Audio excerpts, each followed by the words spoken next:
बहुत समय पहले की बात है। शिवगढ़ नाम के गांव में किशन और उसकी पत्नी सविता रहते थे। वो दोनों लोगों के खेतों में मजदूरी का काम करते थे और अपना पेट भरते थे। किशन और सविता ने घर वालों के खिलाफ जाकर शादी की थी। तब से वो दोनों शिवगढ़ में आकर ही रहने लगे थे। इस साल बहुत ज्यादा बारिश होने के कारण गांव में सभी लोगों की फसल खराब हो चुकी थी, इसीलिए उनको खेती में कोई काम नहीं मिल रहा था। दोनों के पास जितनी जमा पूंजी थी अब वो भी खत्म हो चुकी थी। अब उनके पास पैसों की बहुत कमी थी। किशन अब शहर में जाकर लोगों से काम मांगता था और उसे जो भी काम मिलता वो काम कर लेता और अपनी पत्नी और अपने खुद के लिए खाने के लिए कुछ लाता था। एक दिन किशन को उसके दादाजी शंकर का फोन आता है और वो उन दोनों को अपने घर मधुपुर बुला लेते हैं। सविता और किशन बहुत ही खुश थे कि उन्हें अपने घर बुलाया गया है। वो दोनों खुशी खुशी मधुपुर जाते हैं। वहां जाने के बाद शंकर किशन से, बेटा किशन, कैसे हो तुम और सविता ठीक तो हो ना बेटा? मैंने तुम दोनों का रिश्ता अस्वीकार कर अच्छा नहीं किया बेटा, लेकिन अब बीती बातें भूल जाओ बेटा। और बताओ तुम्हारा क्या चल रहा है? दादाजी, तुम्हें क्या बताऊं, हमारी हालत कुछ अच्छी नहीं है दादाजी। इस साल बहुत बारिश होने के कारण सारी फसलें खराब हो चुकी है। इस कारण हमें कहीं काम नहीं मिल रहा। मैं और सविता तो 2 वक्त की रोटी भी पेट भर नहीं खा सकते। शंकर का भी अपने पोते किशन के अलावा इस दुनिया में कोई नहीं था और अपने हालात बताते बताते किशन की आंखों में से आंसू आने लगते हैं।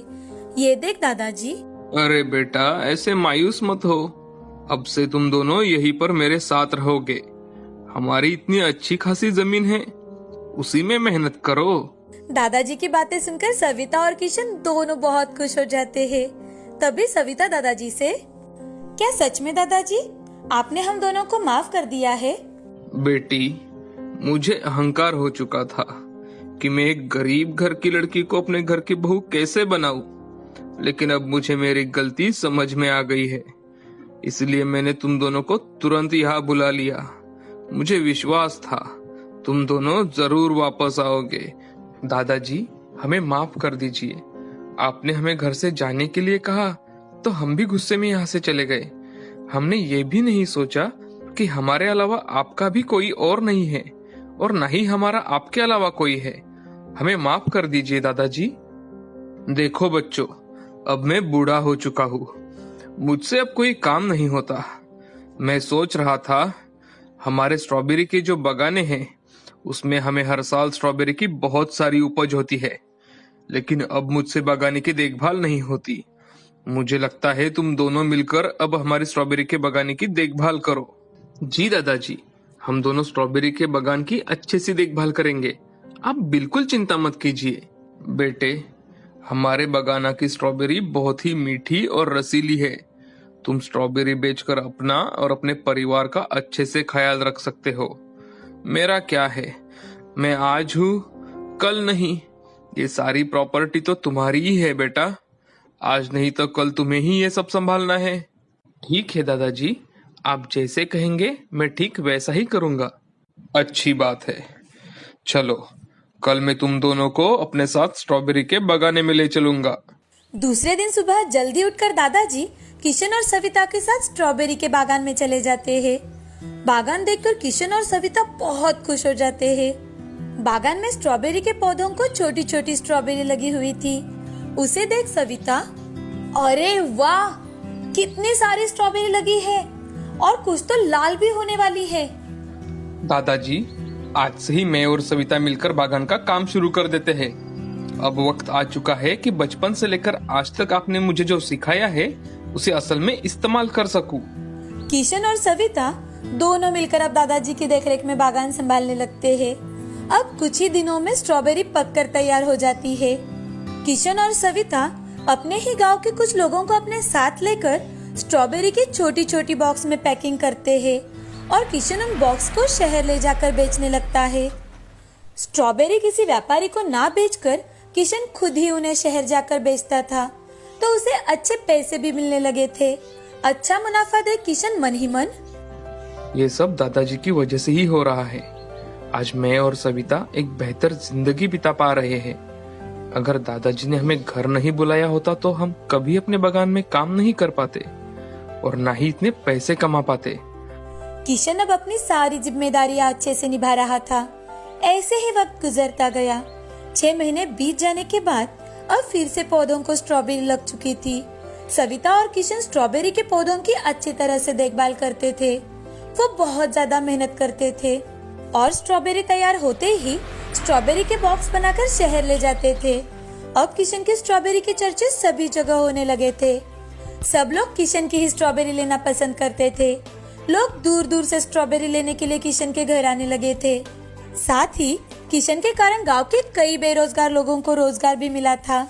ये सब देखकर गांव के एक व्यापारी सुंदर को किशन से जलन होने लगती है, क्योंकि जब से किशन घर से बाहर गया था तब से दादाजी के बागान की सारी स्ट्रॉबेरी सुंदर ही बेचता था और कभी कभी तो वो दादाजी को पूरे पैसे भी नहीं देता था।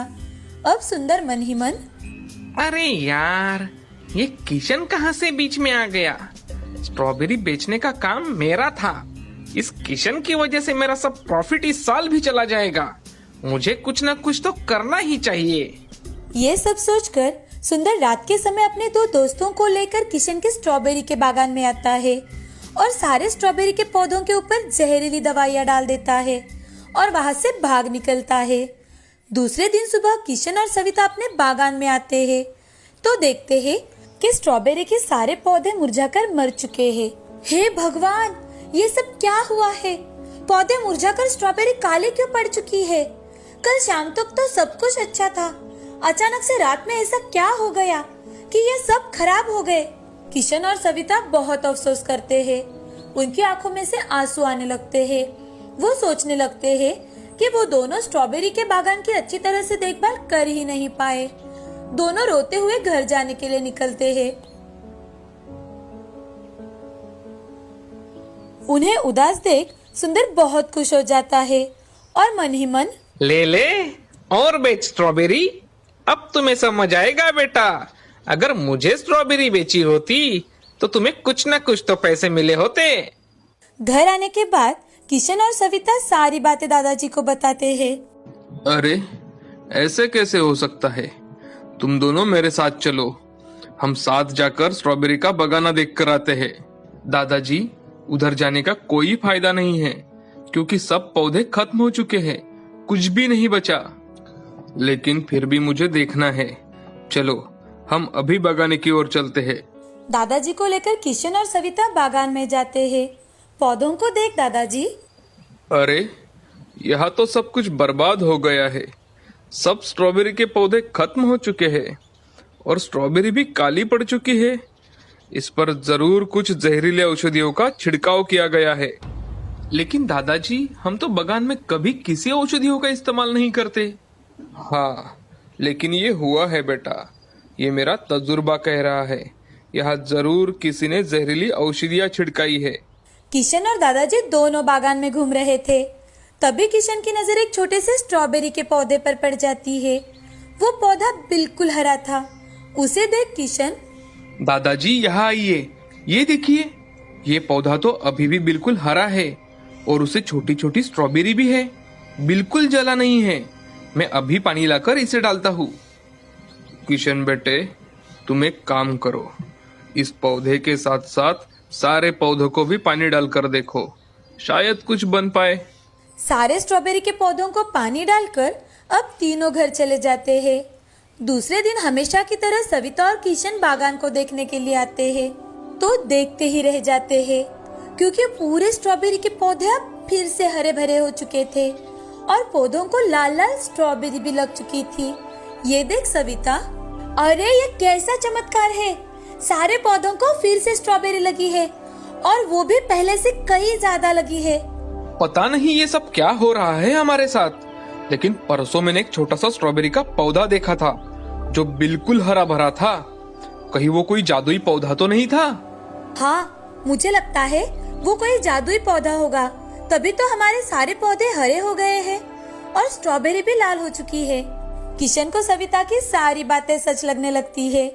अब किशन गांव में जाकर मजदूर लेकर आता है और सारी स्ट्रॉबेरी तोड़ने लगता है।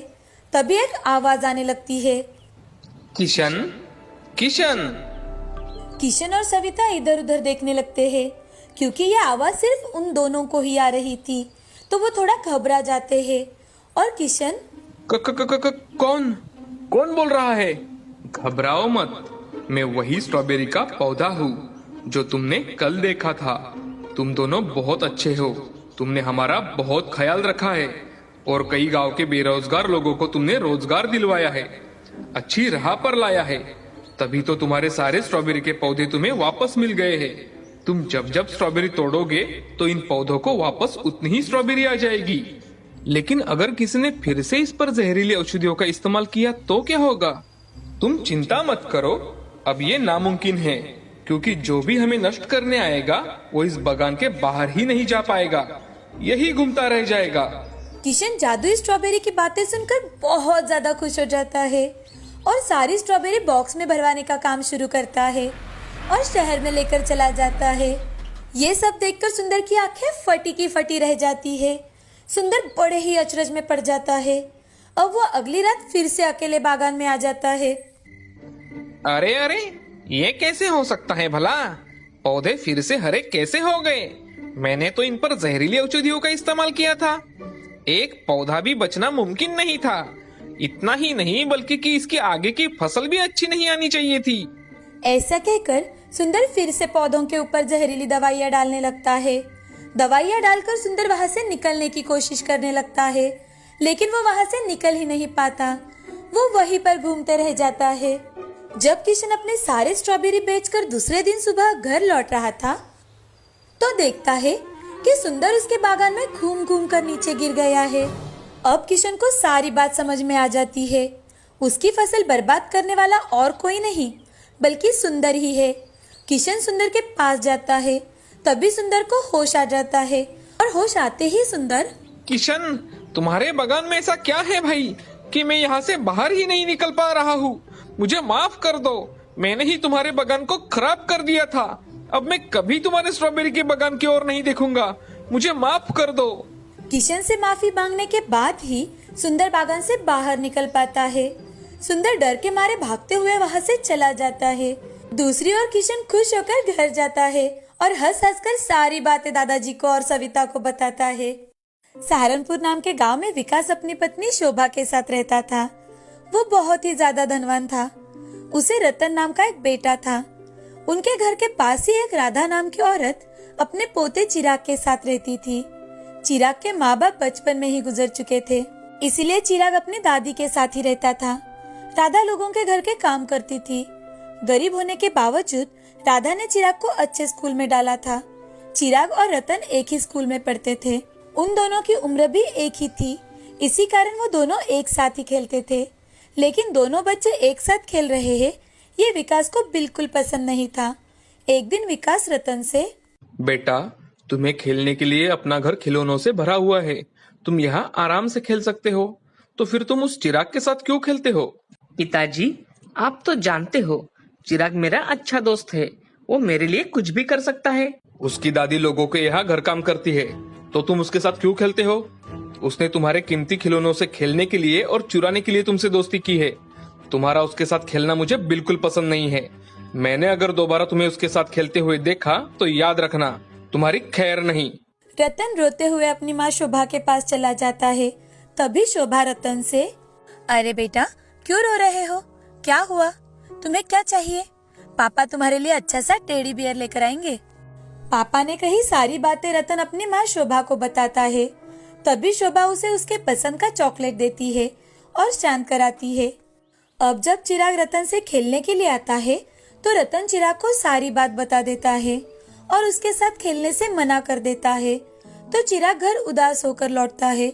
तभी चिराग की दादी चिराग से, चिराग, क्या हुआ बेटा? तुम इतने उदास क्यों बैठे हो? अभी अभी तो तुम खेलने गए थे ना? तब चिराग राधा को सारी बात बता देता है कि कैसे विलास ने रतन को चिराग के साथ खेलने से मना कर दिया है। ये सुनकर राधा, बेटा कोई बात नहीं, ऐसा तो होता ही रहता है, तुम ऐसी बात पर ध्यान मत दिया करो। तुम सिर्फ अपनी पढ़ाई पर ध्यान दो। पढ़ लिख कर जब तुम बड़े आदमी बन जाओगे तो तुम्हारे कई सारे दोस्त बन जाएंगे। ठीक है दादी, मैं अभी से मन लगाकर पढ़ाई करूँगा। दूसरे दिन सुबह चिराग जब स्कूल में जाने लगता है तब रतन अपने दोस्तों के साथ स्कूल के पास खड़ा होता है। तब रतन के दोस्त, अरे अरे, ये देखो चिराग कैसे फटे कपड़े पहन के क्लास में जा रहा है। ये बात सुनकर चिराग को बहुत बुरा लगता है। वो उनकी बातों को अनसुनी कर वहाँ से चला जाता है। ये बातें सुनकर रतन को भी अच्छा नहीं लगता। वो उनसे कहता है, अरे क्या हुआ अगर चिराग के पास अच्छे कपड़े नहीं है तो? लेकिन वो हमसे पढ़ाई में सबसे आगे है, उसकी बुराई करना अच्छी बात नहीं है दोस्तों। ऐसा कहकर रतन वहाँ से चला जाता है। घर जाने पर दादी के कहने पर भी चिराग खेलने के लिए नहीं जाता। वो घर में ही रहता है। एक दिन स्कूल से लौटते वक्त चिराग को किसी की जानी पहचानी आवाज आती है, तो चिराग आवाज की तरफ जाता है और देखता है कि रतन गड्ढे में गिरा हुआ है। तभी रतन के दूसरे दोस्त वहाँ आ जाते हैं। सब रतन को देख रहे थे। तभी चिराग रतन से, अरे रतन, तुम इस गड्ढे में कैसे गिर गए? ये गड्ढा तो बहुत गहरा है, अब तुम बाहर कैसे आओगे? आज मुझे लेने के लिए पापा नहीं आए थे, तो मैं अकेला ही घर जा रहा था और मेरा पैर फिसलकर मैं इस गड्ढे में गिर गया। अब मुझे पता नहीं कि यहाँ से कैसे बाहर निकलूं। अब रतन रोने लगता है। रतन को रोते देख रतन के बाकी दोस्त वहाँ से भाग जाते हैं। तभी चिराग उसे समझाते हुए, रतन, तुम चिंता मत करो, मैं तुम्हें यहाँ से निकालने के लिए कुछ न कुछ करता हूँ। तब चिराग भागते भागते अपने घर जाकर घर से रस्सी लेकर आता है। रस्सी को गड्ढे में छोड़कर दूसरी रस्सी अपने पेट को बांध देता है, ताकि उसके हाथ से रस्सी छूट न जाए, क्योंकि उसके आसपास कोई पेड़ या कोई चीज नहीं थी जिसे वो रस्सी बांध सके। अब वो धीरे धीरे उसे ऊपर की ओर खींचने लगता है। रतन, तुम घबराओ मत, मैं तुम्हें यहाँ से सही सलामत बाहर निकाल लूंगा, तुम बिल्कुल मत घबराना। उसी समय विकास वहाँ से जा रहा था। विकास को पता ही नहीं था कि उसका बेटा रतन ही इस गड्ढे में गिरा हुआ है। वो थोड़ी दूर से देख रहा था कि चिराग किस तरह किसी की जान बचा रहा है। चिराग जान की बाजी लगाकर रतन को बचाता है, बाहर निकालता है। चिराग ने रतन को बड़ी होशियारी से गड्ढे से बाहर निकाला। ऊपर आते ही रतन चिराग के गले लग जाता है और उसे थैंक्स कहने लगता है। रतन को ऊपर आते देख विकास भागते हुए वहाँ आ जाता है और विकास के साथ चिराग को भी अपने गले लगा लेता है। उसे अपनी गलती का एहसास हो जाता है। उसे रतन से कई बातें याद आ जाती है। साथ ही रतन की भी बातें याद आती है कि चिराग मेरे लिए कुछ भी कर सकता है। और विकास चिराग से, मुझे माफ कर देना बेटा, मैंने रतन को तुम्हारे साथ खेलने से मना किया था, मैं बहुत गलत था। आज से तुम हमारे घर हर रोज खेलने आ सकते हो, और हाँ, कभी कभी मेरे साथ भी गप्पे किया करो। ऐसा कहकर वो दोनों को फिर से गले लगा लेता है। अंकल, आप मुझसे माफी मत मांगिए, मैं आपसे बहुत छोटा हूँ। विकास चिराग और रतन को लेकर घर आ जाता है। घर आने के बाद सभी बीती बातें शोभा और राधा को बताता है। अब चिराग और रतन साथ में पढ़ाई करते हैं, साथ में खेलते हैं और स्कूल में भी साथ ही जाते हैं।